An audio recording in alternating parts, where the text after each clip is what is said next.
Posters, paintings of various objects created during the Revolution of Dignity. The tragic events of 2014 is a turning point in the work of various artists. How the masters worked on Maidan and how barricade art differs from ordinary art. UATV presents a special issue for the 5th anniversary of the Revolution of Dignity, which changed Ukraine forever.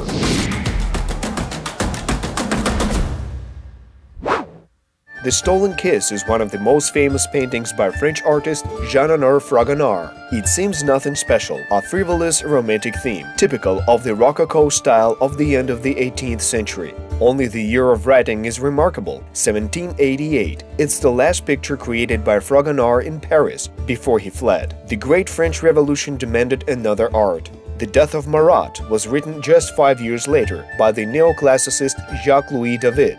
This is a report on the murder of a radical journalist and politician Jean-Paul Marat.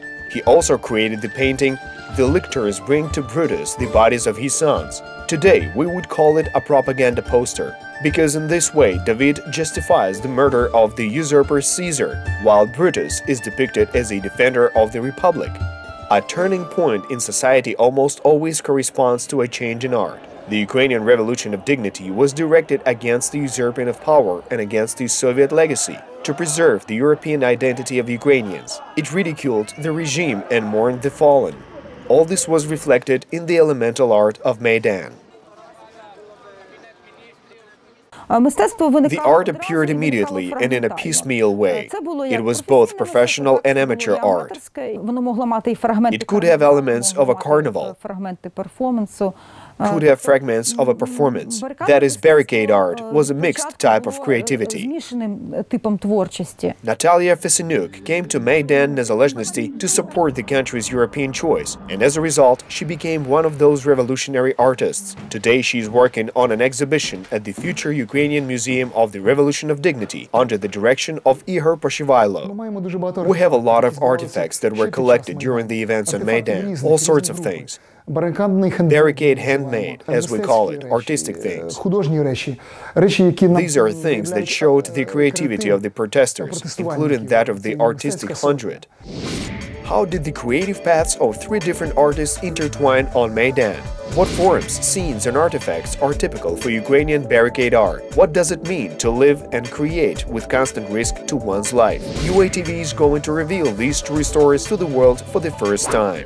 On November 21, 2013, the Ukrainian government headed by Mykola Azarov decided to change the course towards European integration just a week before the planned signing of the association agreement with the European Union. 1,500 people gathered on Independence Square, and that was how the Ukrainian Revolution of Dignity began. Natalia Fesenuk taught drawing at that time. I worked in a boarding school where children with spinal diseases study. I had a few hours of teaching at that time. That's why I went to Maidan every day, so I could work up my hours and go there.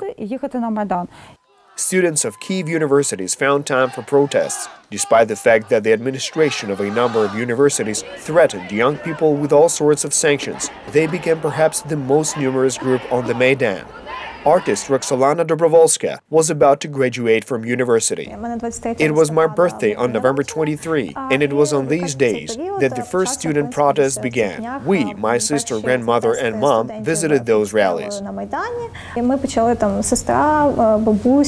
For some time after work, after training, we were there, and then the first clashes began, and there was no way back.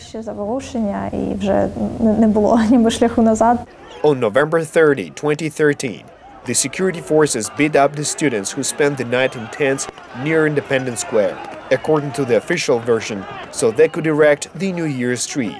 Such a disproportionate act of state violence against a peaceful protest shook Ukrainian society, and on December 1st, several 100,000 people came to the center of Kyiv. Builder Yuri Yaskiv was among them. I lived in Ternopil for a while and worked there, and then as soon as the first rallies were held, I decided to go to Kyiv. I was there as a participant on December 1st. The protesters' camp on Maidan grew and grew through December as more and more people from different parts of Ukraine arrived. According to the Cossack tradition, the participants of Euromaidan were divided into hundreds, according to their region of origin, position on the barricades, but not only. Yuri Yaskiv was in the 3rd hundred together with residents of Lviv region, and Roxolana Dobrovolska was part of the so-called Artistic Hundred for creative people. The Artistic Hundred appeared in the Ukrainian House because there was such an idea to form creative initiatives in order to make the Maidan more creative.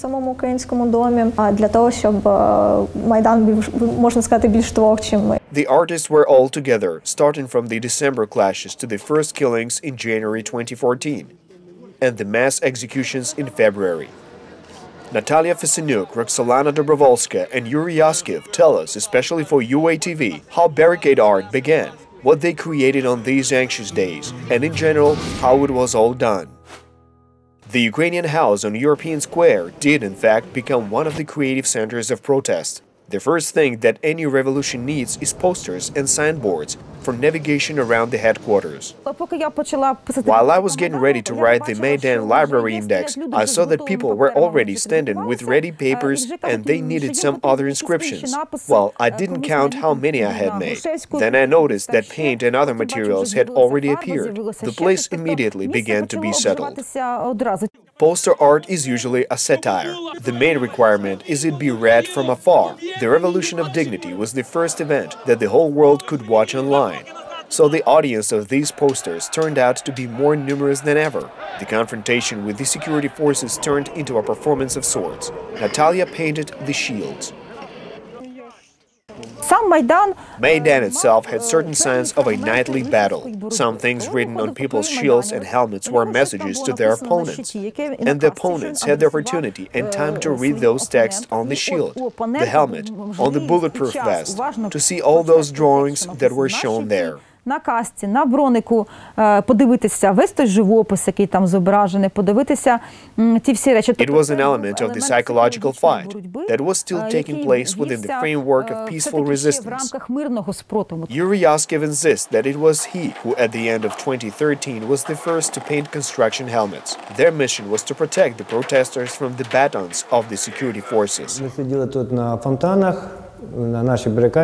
We were here at the fountains, the place of our barricade. As there weren't enough helmets, one of us suggested that his helmet be marked somehow. I took a marker and drew a chamomile on the helmet. Everyone liked the idea, and my work had clearly begun. Yuri remembers that the drawings with a marker were washed away in bad weather, so he used acrylic paints. The builder without an art education quickly became a local celebrity. When I began to draw, people called me Rembrandt, Picasso. That's how I've got such a nickname. First there were flowers, and then I drew whatever people asked. I remember one woman who asked me to draw toy cars for a nephew. Someone then wanted a viburnum plant and other sunflowers.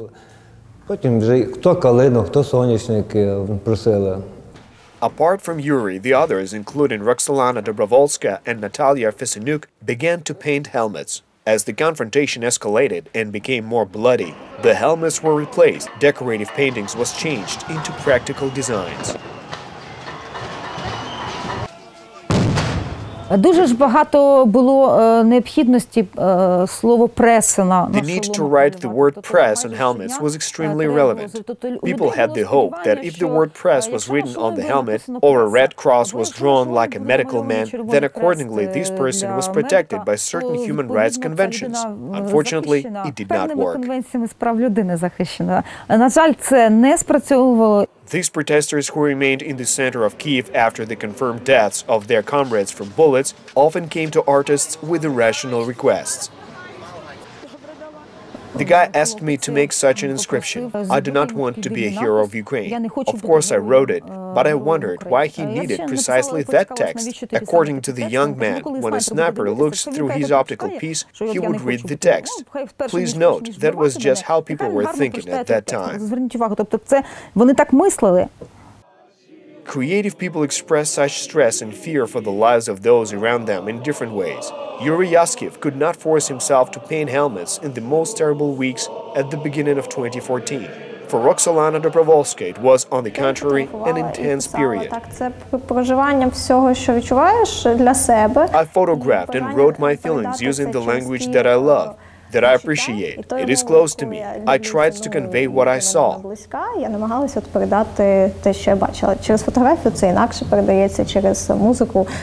musician, the pianist on Maidan, simply sat and played what he was experiencing, going through. From February 18 to 20, 2014, about 100 protesters were killed in the center of Kiev from the bullets of unknown shooters. An open air began on Maidan on February 24, in which about 24 artists from all over Ukraine took part. One of Roxolana's most expressive works is entitled Will or Death, and it's presented in two versions. A man and a woman are the two images that do not have a prototype of one. This is a collective image of all the people of Maidan. We are all as one, and for me blood is what unites us. And when it is spilled just like that, ruthlessly, so tragically, this emotion cannot be endured. I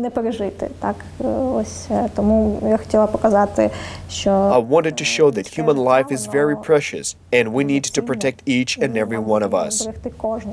Roxolana created her works in the Ukrainian house. However, many artists produce their sketches on the street while being at the heart of events. Natalia Fesenyuk is convinced that observation of the creative process can have a therapeutic effect on surrounding people whose lives are at risk. In such a stressful situation, if someone remains static, draws at that very moment, or plays a musical instrument, anxiety is balanced in part. The working artist gives the impression that this is all taking place in unreal time.